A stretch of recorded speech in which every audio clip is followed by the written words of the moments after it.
मैं बता नहीं सकती रोहित के पापा कि मैं आज कितनी खुश हूँ। मेरा तो ऐसा मन कर रहा है कि मैं झूम के नाचूं और पूरे पड़ोस में मिठाई बांट के आऊं। सच में आज मैं बहुत खुश हूँ सच में। अपनी पत्नी राधा जी के मुंह से ये बात सुनकर रमेश जी मुस्कुराने लगते हैं। क्या रोहित के पापा, आप खुश नहीं हो क्या? अरे भाई, रोहित हमारा इकलौता बेटा है, मैं खुश क्यों नहीं होऊंगा।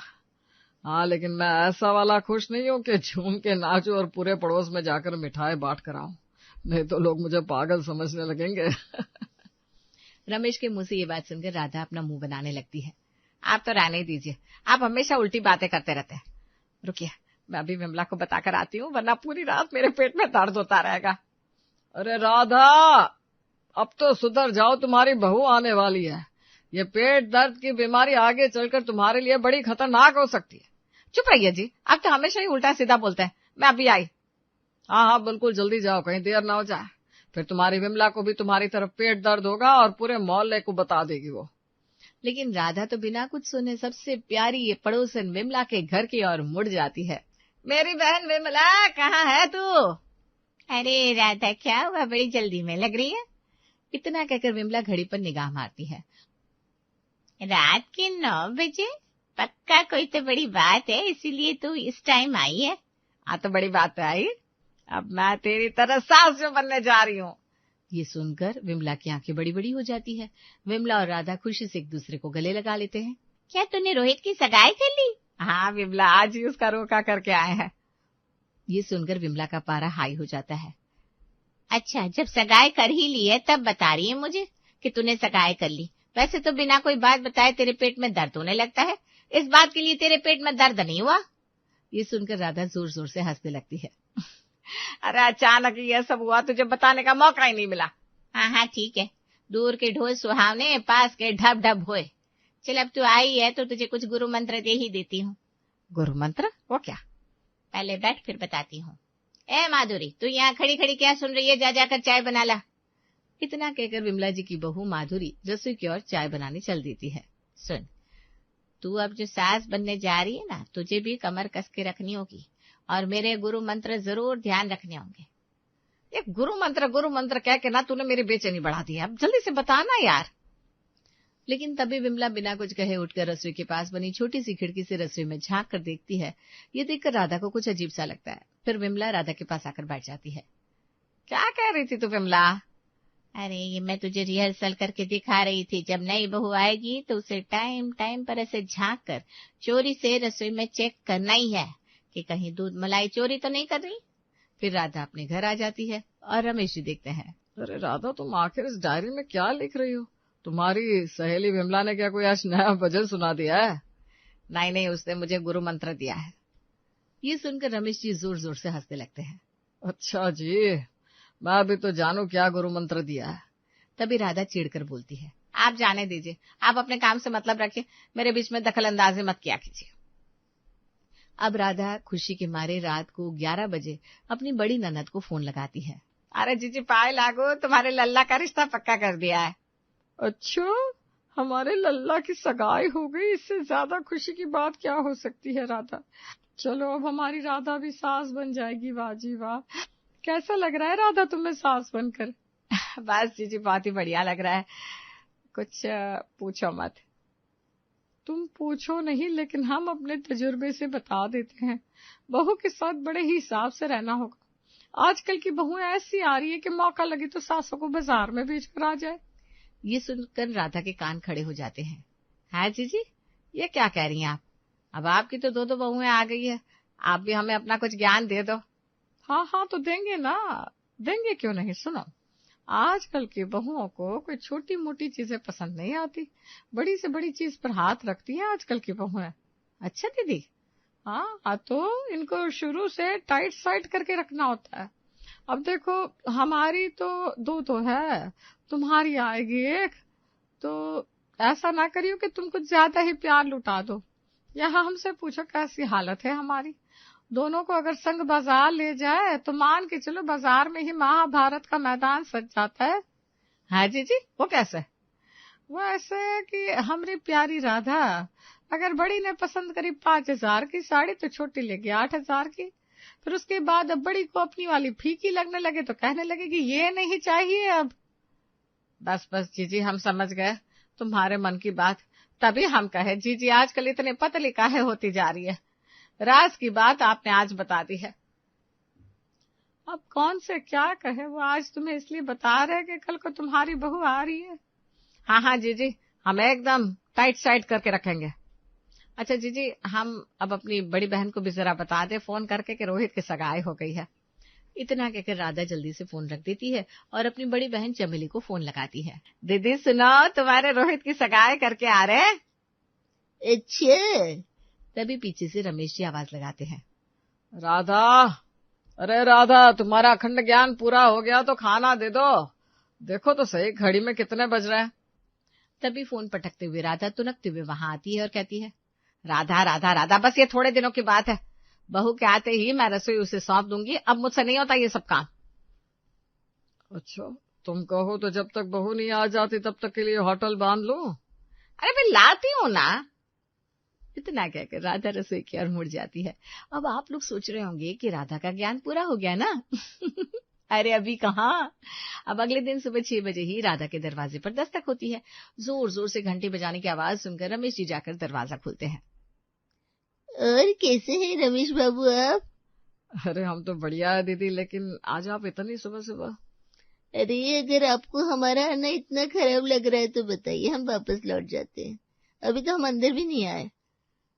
राधा कहाँ हो? हम राधा को जगाते हैं। बताओ, सुबह के 6 बज गए, अभी तक राधा के जागने का समय नहीं हुआ। ऊपर से ये सास बनने वाली है। बहू का ध्यान नहीं रखा ना तो उल्टा उसको चाय बनाकर इसी को पिलानी पड़ेगी। वो क्या कहते हैं, बट्टी, वही देनी पड़ेगी बहू को बनाकर। दीदी आपको भी सगाई के बारे में पता चल गया? अब अगर नहीं बताओगे तो क्या मुझे पता नहीं चलेगा? मेरी बहन ने मुझे रात में ही फोन किया था, लेकिन ठीक से बात नहीं हो पाई। मेरा मन पूरी रात बड़ा ही बेचैन रहा, इसलिए आज सुबह सुबह 5 बजे वाली बस पकड़कर चले आए। बाहर चल रही इतनी जोर जोर से बातचीत को सुनकर राधा अपने कमरे से बाहर आती है। अरे दीदी आप?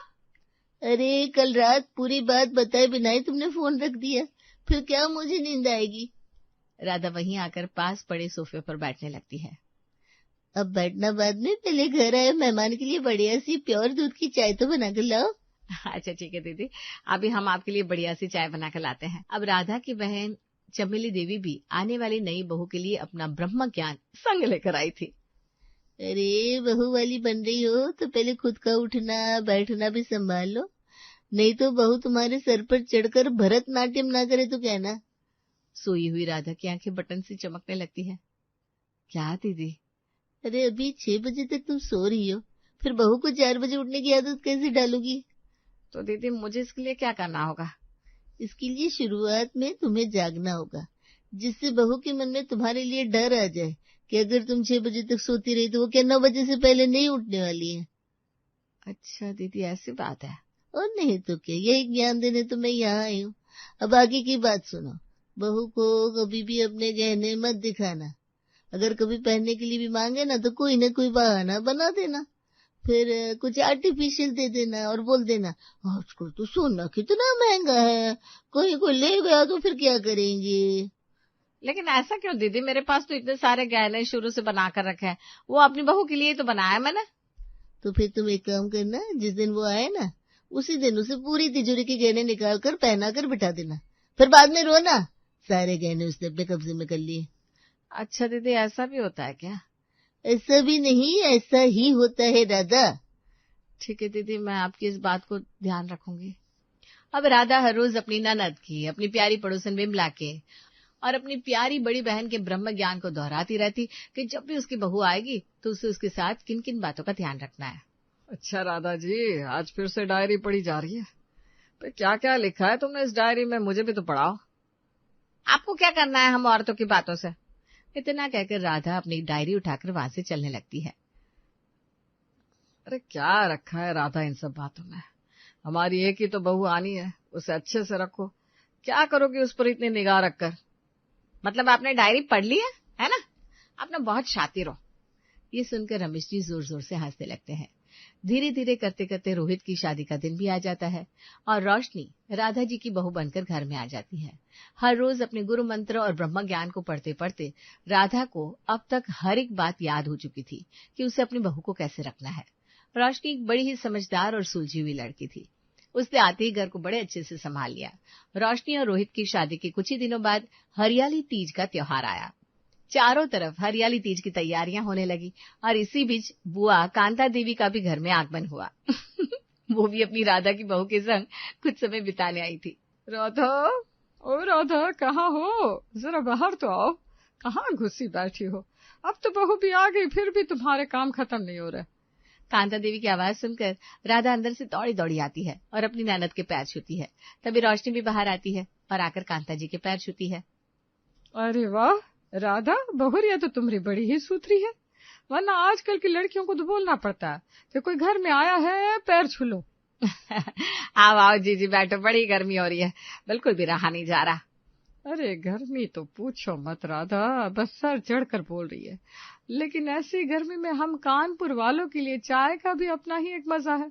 सुबह से चले हैं तो आज ढंग की चाय पीने को नहीं मिली। तभी राधा चाय बनाने के लिए उठने लगती है। अरे तुम काहे उठ रही हो? आज तो मैं बहू के हाथ की ही चाय पीऊंगी।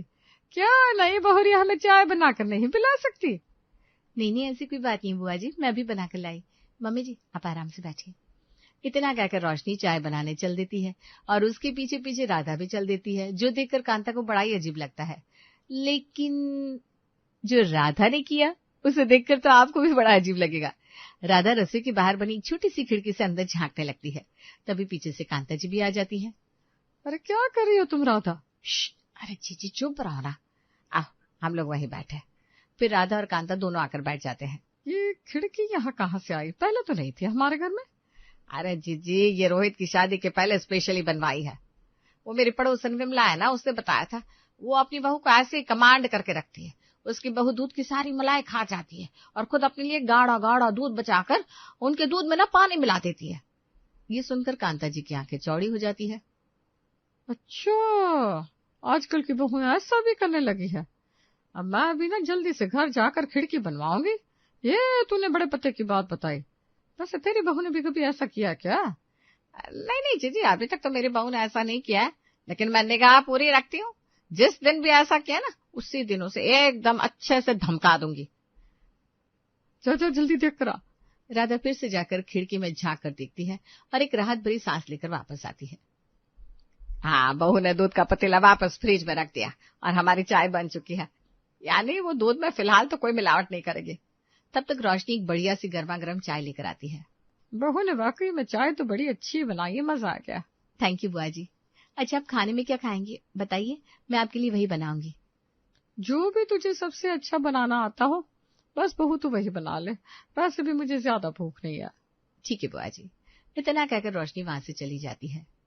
राधा, तीज का त्योहार आ रहा है। तेरी बहू की इस साल पहली तीज होगी।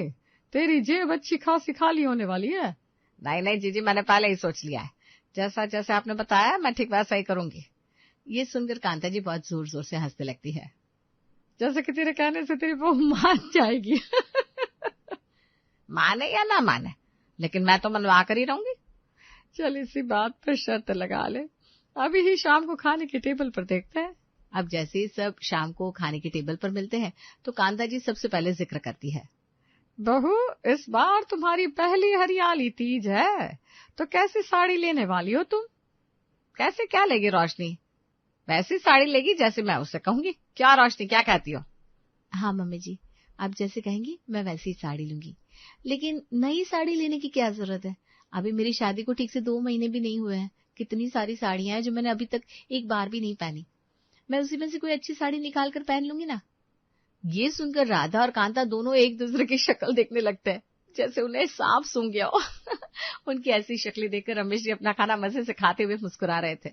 ऐसे ही करते करते कुछ दिन और बीतने लगते हैं। अब रोशनी की मौसी सास चमेली जी के बेटे की शादी थी। सब लोग उसी में जाने की तैयारी में बड़े जोर शोर से लगे हुए थे। देखो ना रोशनी, मैंने ये सूट बनवाया, कैसा लग रहा हूं मैं? अरे रोहित जी, आप तो वैसे ही एकदम डैशिंग हो, आपको भी कम लग सकते हो क्या? तभी कमरे में राधा आती है। अच्छा सुनो रोहित, मैं ये कह रही थी कि हम शादी में जाने वाले हैं, तो सारे गहने लॉकर में रखाओ बेटा, तुम्हारी शादी के बाद सब घर में ही पड़े ना। अच्छा, लेकिन मम्मी अभी शादी में भी रोशनी को जरूरत पड़ेगी ना। ना बाबा ना, मैं अभी किसी को नहीं देने वाली वो गहने, वो मेरे हैं और मैं अपने पास अपने हिसाब से रखूंगी। तू ना मुझे ज्यादा ज्ञान ना दिया कर, समझा? तुझसे कहा ना लॉकर में रख करा, मतलब रख करा। इतना कहकर राधा जी कमरे से बाहर चली जाती है। रोहित रोशनी का मुंह देखने लगता है। अरे आपको ये सब कहने की क्या जरूरत थी मम्मी जी से? आप हम औरतों की बातों में बीच में मत बुला करो। रुको, मैं जाती हूँ उनको मनाने। फिर रोशनी अपनी सास राधा जी को मनाने जाती है। मम्मी जी सॉरी, आप प्लीज बुरा मत माना करिए, इनकी तो आदत ही ऐसी, कुछ भी कहते रहते। प्लीज आप गुस्सा मत करिए ना, नहीं तो मैं रोने लगूंगी। इतना कहकर रोशनी राधा के गले लग जाती है। अभी तू कह रही है, लेकिन फिर शादी में जाते समय तू भी नौटंकी करेगी जैसे बाकी सबकी बहुएं करती है। मुझे सोने का हार चाहिए, मुझे सोने के कंगन चाहिए। नहीं नहीं मम्मी जी, ऐसी कोई बात नहीं है। मुझे गहने पहनने का कोई शौक ही नहीं है। और फिर आजकल सोने के इतने बढ़ते दामों को देखकर यही लगता है सोना लॉकर में ही सेफ है। मैंने तो पहले से अपनी सारी मैचिंग की साड़ी के आर्टिफिशियल सेट बनवा कर रखे हैं। इतना कहकर रोशनी वहां से चली जाती है और राधा जी उसका मुंह देखती रह जाती है।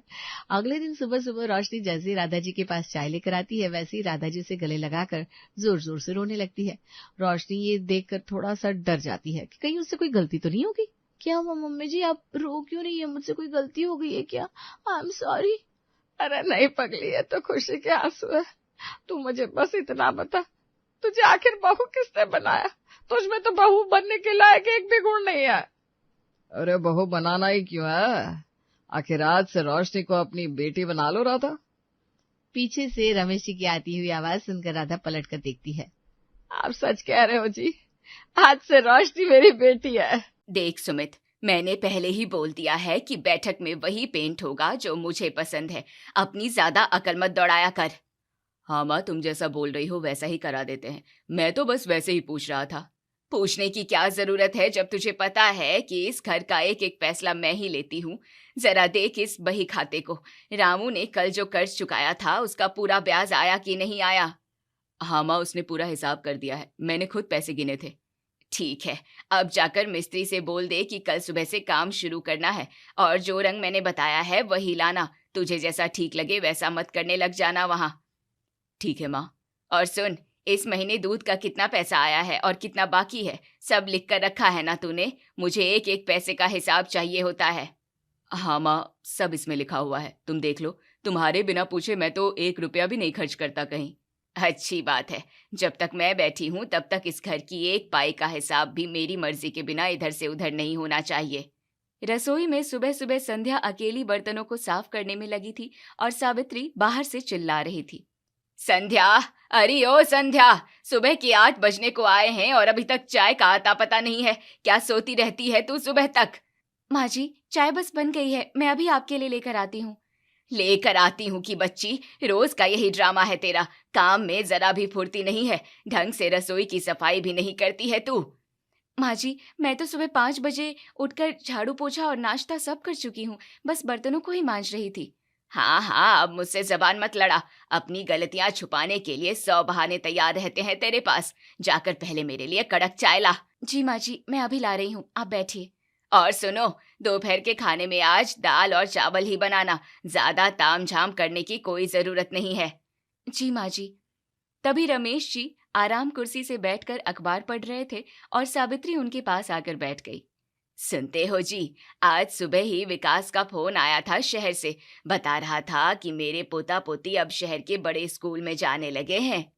चलो, ये तो बहुत अच्छी बात है। दोनों बच्चे वहाँ शहर में सुखी हैं, अपना घर भी ले लिया और काम भी जम गया। हाँ, क्यों नहीं होगा बढ़िया। आखिर मेरे बड़े बेटे के बच्चे हैं, कितने होनहार और संस्कारी हैं दोनों। अपना हिस्सा बेचा और सीधे शहर जाकर कमाल ही कर दिया। बात तो तुम्हारी ठीक है, पर सुमित भी तो यही रहकर हमारी और खेती की देखभाल कर रहा है।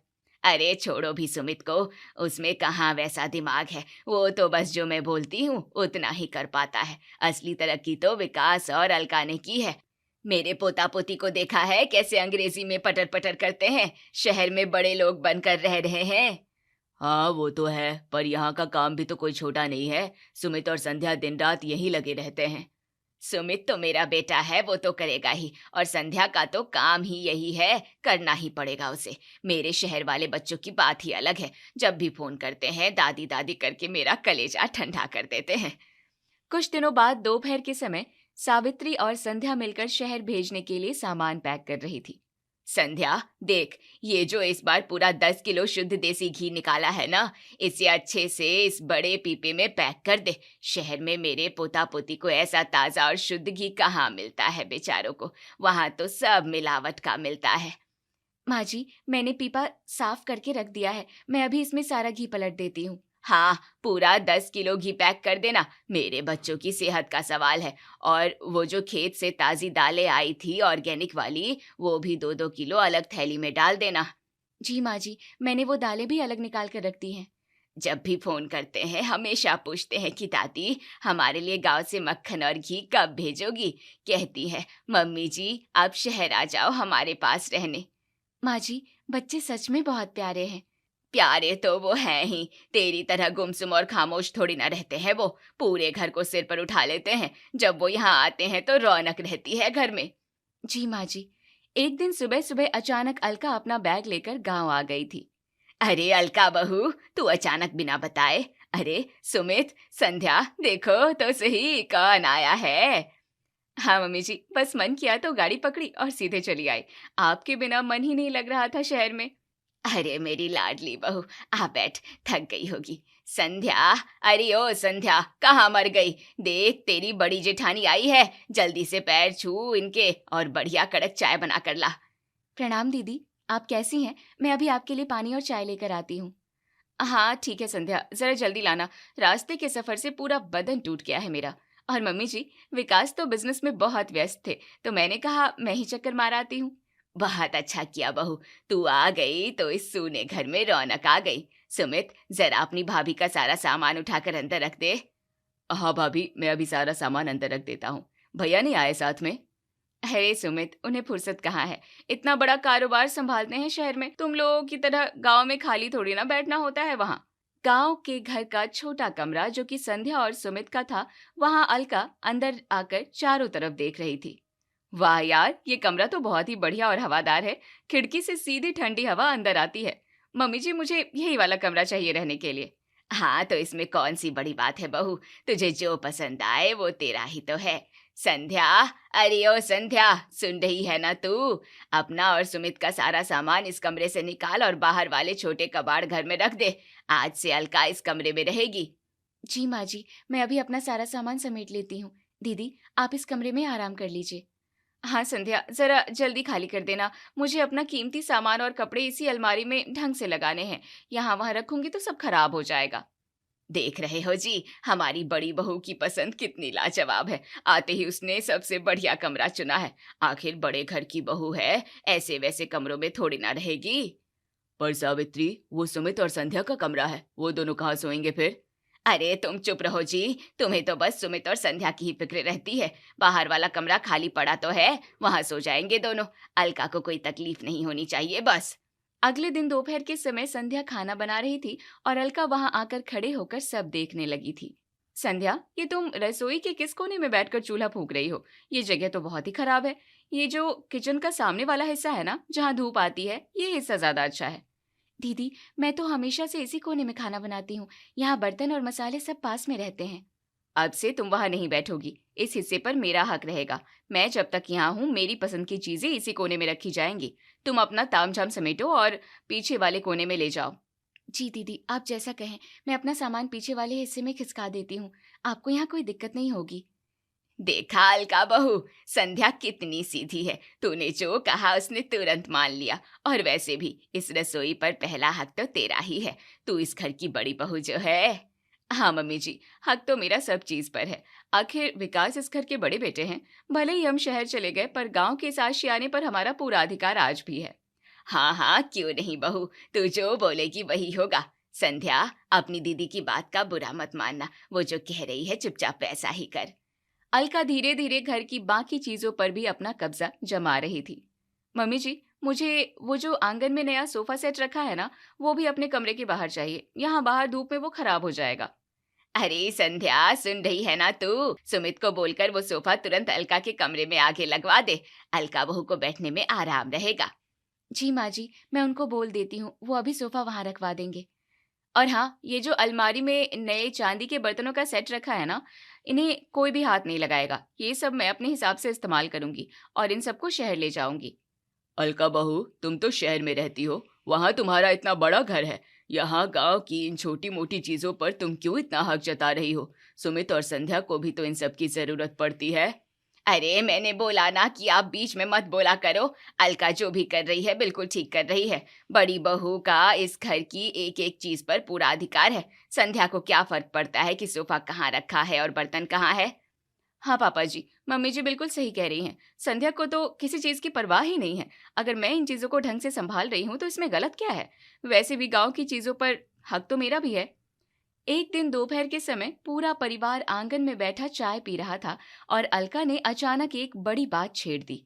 मम्मी जी, मैं पिछले कुछ दिनों से इस घर को देख रही हूँ। इतना बड़ा पुराना मकान है और इसका रख रखाव भी कितना मुश्किल है। मैं तो सोच रही हूँ कि क्यों ना हम इस घर को ही बेच दें। क्या कहा बहू? घर बेचने की बात कर रही है तू? पर हम सब कहाँ रहेंगे फिर? अरे मम्मी जी, आप चिंता क्यों करती हैं? आप लोगों के लिए मैं यहीं पास में एक छोटा सा फ्लैट या मकान खरीद कर दे दूंगी। आप लोग आराम से उसमें रह लेना। वैसे भी इस खंडर जैसे बड़े घर में इतने कम लोग रहते हैं, इसका कोई फायदा नहीं है। मैं इसे अच्छे से दाम में बिकवा देती हूँ। शहर में विकास के बिजनेस को बड़ा करना है, वहाँ पैसों की बहुत सख्त जरूरत है। हाँ बहू, बात तो तू बिल्कुल ठीक कह रही है। वैसे भी इस बड़े घर को संभालने में मेरी भी कमर टूट जाती है। विकास के काम में पैसा लगेगा तो हमारे बेटे का ही नाम होगा ना। ठीक है बहू, तू जैसा कह रही है वैसा ही कर। तू इस घर को बिकवा दे, हम छोटे घर में रह लेंगे। देखा मम्मी जी, इसे कहते हैं समझदारी। मैं कल ही डीलर को फोन करके बुला लेती हूँ और इस घर का सौदा पक्का कर देती हूँ। आंगन में सन्नाटा पसरा हुआ था और कोई कुछ नहीं बोल रहा था। तभी दीवार के सहारे खड़ी संध्या अचानक पैर पटकती हुई दोनों के सामने आकर खड़ी हो गई। वाह माताजी वाह, बड़ी बहू ने जरा सी पट्टी पढ़ाई और आप तो अपनी छत लुटाने को तैयार हो गई। संध्या, ये तुम्हारी हिम्मत कैसे हुई मम्मी जी के सामने इस तरह बोलने की? तमीज भूल गई हो क्या तुम? तमीज तो मैं अब आपको सिखाऊंगी दीदी। बहुत सहेली आपका ये नाटक। संध्या, तू अपनी हद में रह। बड़ी बहू से ऐसे बात करते हैं क्या? हद की बात तो आप मत ही करिए माताजी। आपकी आंखें फूट गई थी क्या, जो आपको इनका लालच दिखाई नहीं दे रहा? मम्मी जी देखिए इसे, ये तो बदतमीजी पर उतर आई है। बदतमीजी तो आप कर रही हैं दीदी। अपना हिस्सा बेचकर शहर में महल बना लिया और अब हमारी इस झोपड़ी पर भी अपनी गिद्ध जैसी नजर है आपकी। संध्या, मुंह संभाल कर बोल। अलका इस घर की बड़ी बहू है। बड़ी बहू सिर्फ नाम की है माताजी। जब आपको पीलिया हुआ था और आप खाट पर सड़ रही थी, तब ये बड़ी बहू कहाँ मर गई थी? संध्या, तुम बहुत ज्यादा बोल रही हो। मैं नहीं दीदी, अब मेरा सब्र बोल रहा है। माताजी, तब तो आप दिन रात मुझे ही आवाज लगाती थी, संध्या पानी दे दो, संध्या पैर दबा दो। तब क्यों नहीं रोई थी आप अपनी इस बड़ी बहू को? अरे तू क्या बोल रही है संध्या? चुप हो जा तू। क्यों चुप हो जाऊं माताजी? तब तो इस बड़ी बहू ने फोन करके आपका हाल तक नहीं पूछा। आज ये आपकी लुटिया डुबोने आई है तो आप इसके तलवे चाटने को तैयार बैठी हैं। मम्मी जी, इस घर पर विकास का भी उतना ही हक है। हम इस घर को बेच कर ही रहेंगे। एक ईंट भी नहीं हिलने दूंगी दीदी। आप शहर की बड़ी मेम साहब बनती है ना, तो अपनी ये अमीरी अपने पास रखिए, हमारे घर पर डोरे मत डालिए।